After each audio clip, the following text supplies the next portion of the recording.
Last week was Gather Round, but this week it's Easter Round. And it's Peps from Lace Out bringing you my tips for a massive round 6 of AFL football. It's Googie Egg time, and it's all kicking off tomorrow night, Thursday, 17th of April, Brisbane versus Collingwood at the Jabba the Hutt, 7:30 p.m. And it is going to be a belter of a spectacle.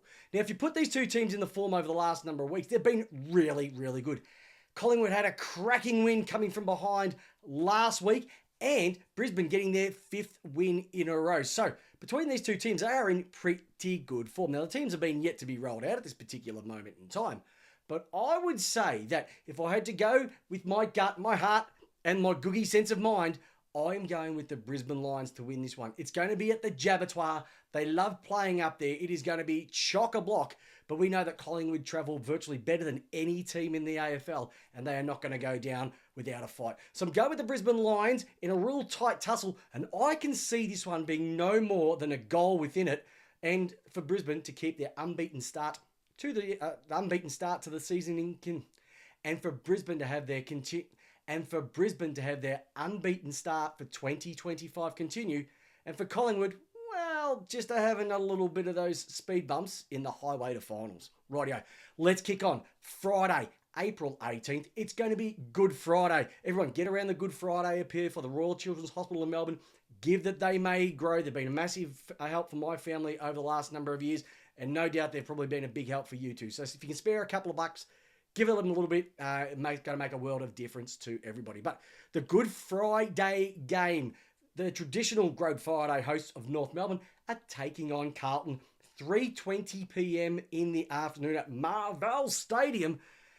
Well, what can you say about these two teams' performance in Gather Round? North were actually pretty good for 2.5 quarters and then completely went to sleep and let the Gold Coast Suns scorch them and run over them in the back half of the game. Well, Carlton, let's say they had to just go through the motions to beat West Coast down there in South Australia. So this is going to be a bit of a tighter game. North really need to pump themselves up for this one because they've been pretty average since they beat Melbourne, which we thought was a cracking win, and it was at the time.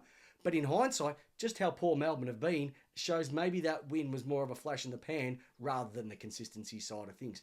From a Carlton perspective, they've been really up and down, probably one of the least formed teams. We expected a lot from them this year, but I think they'll take this game out. I know that Sam Walsh had a really good game last week, got some form back into himself, and I think just with him, Cripps, the midfield start to tick over a little bit. I don't trust North to take this one out. Sorry, the hat's playing up a bit.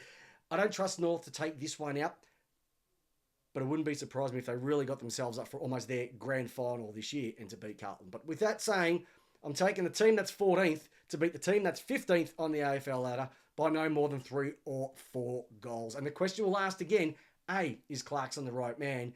And B, should North Melbourne keep Good Friday football? In my humble opinion, the answer is yes, and always should be yes. Right, 6:10 p.m. at Optus Stadium, West Coast versus Essendon. Essendon, great win over the D's last week.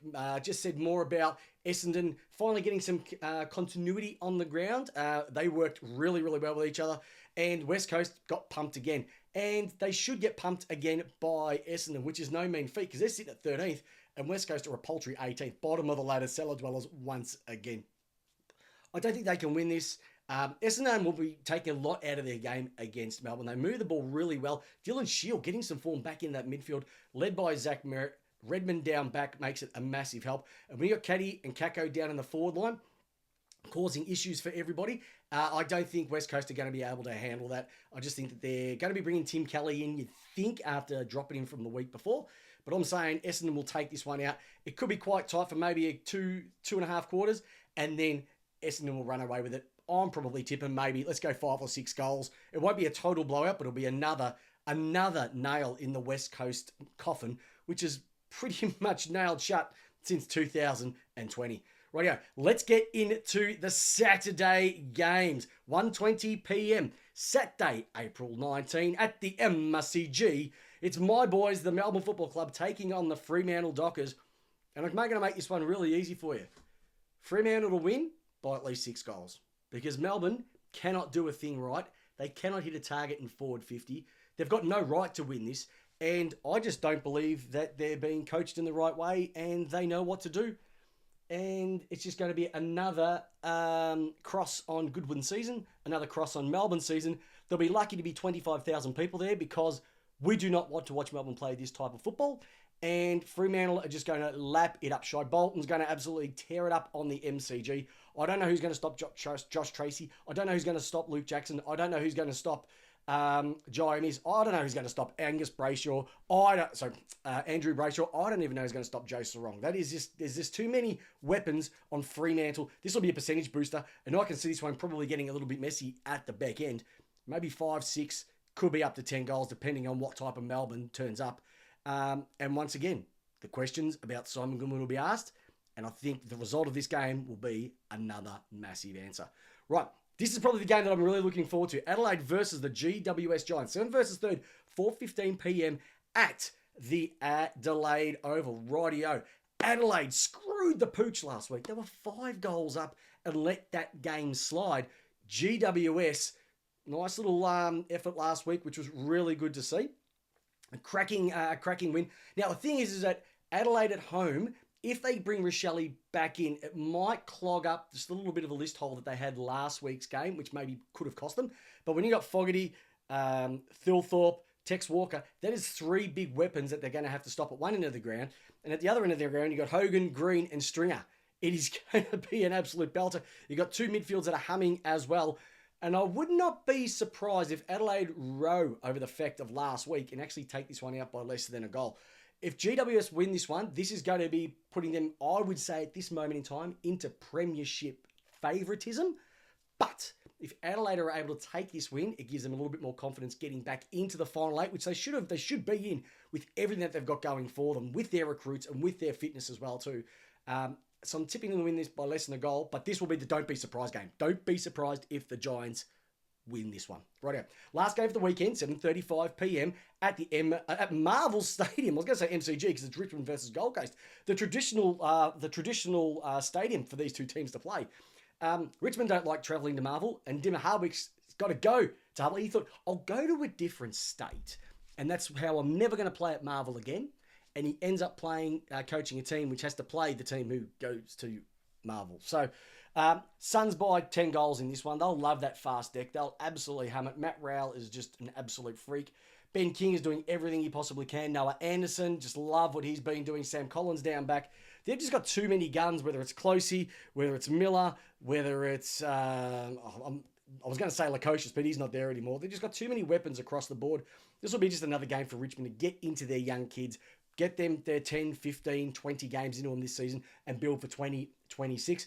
The Suns, they need to show that they can win away, and they'll do this one, and they'll do this one by, I would say, about 8 to 9 goals if they really put the foot on the throat. Right, Sunday, April 23, 2 games. Sydney versus Port Adelaide. Wow, what could you say about these two teams? I thought Sydney were going to win last week, and they just absolutely snuffed it. Collingwood got the win over them, and I was a little bit surprised by it. Port Adelaide, what a great win against Hawthorn. You couldn't ask for anything better. But can they do it on the road against Sydney? I don't think they can. I just think that they're a little bit too unreliable, Port Adelaide. They are sitting 11th on the ladder, which is not too bad. A few people probably had them a little bit lower than that. But I just feel that Sydney, on their home deck, will want to come back from the week before. They'll want to have a great win. They want to get on the winning side of the ledger because people are starting to ask, is Cox the right man, etc. I personally think he is. It's just going to come down to, is he being able to get the most out of his players? This will be a perfect opportunity for do so. I reckon this one might be quite close as well. Then maybe open up, come back in a little bit, maybe 3 goals at the most for Sydney. And I would love to see Hayden McLean or Joel Amartey kick a 4er to put some confidence back into themselves as well too. But yeah, I'm going with Sydney just because it is in the SCG, home of the Swans. Rightio. This is probably the other great game of the weekend. I've already said that once. Now we're going on for the second one. Western Bulldogs versus St Kilda at Marvel Stadium, 7:20 p.m. I keep saying that the graveyard shift on a Sunday is the best time for football recently, and this just goes to add it. You've got two teams who are going helter-skelter in 2025. The Saints are sitting just a little bit outside the top 8 at the moment, and they are playing really, really good football.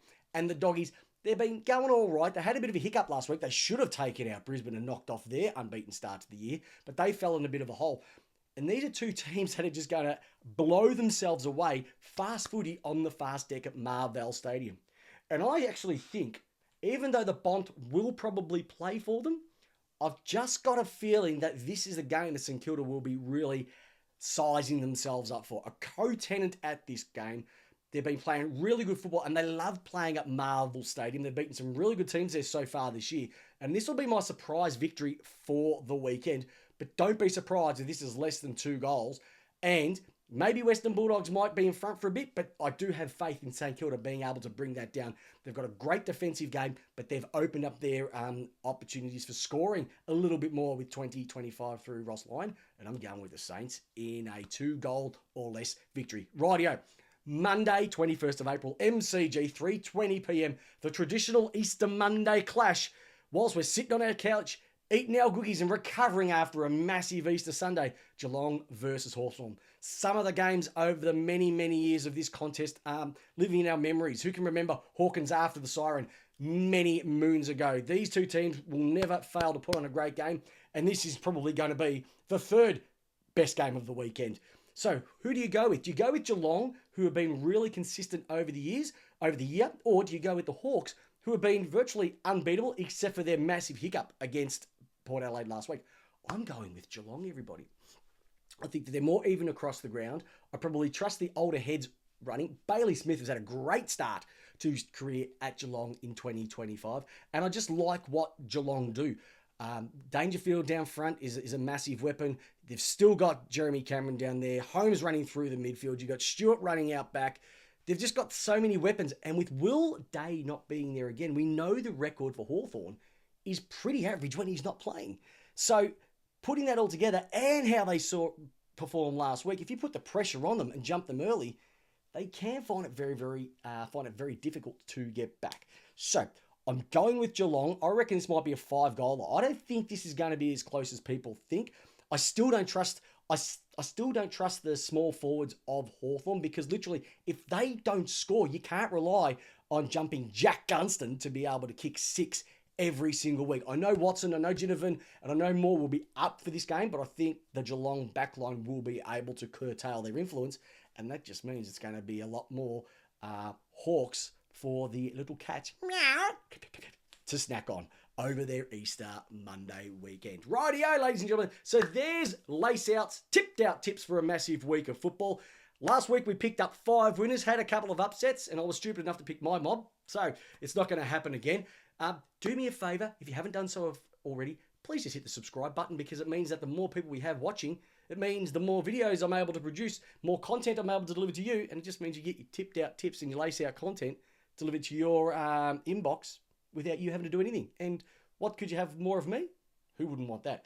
Have a magic Easter. Look after yourself. Say hi to your family. Have a brilliant time. Stay safe. And we'll see you with J-Dog Monday night, 8 p.m. on the Lace Out Facebook page, on the Lace Out YouTube channel, because it's Lace Out, it's tipped out, and it's how you watch your footy.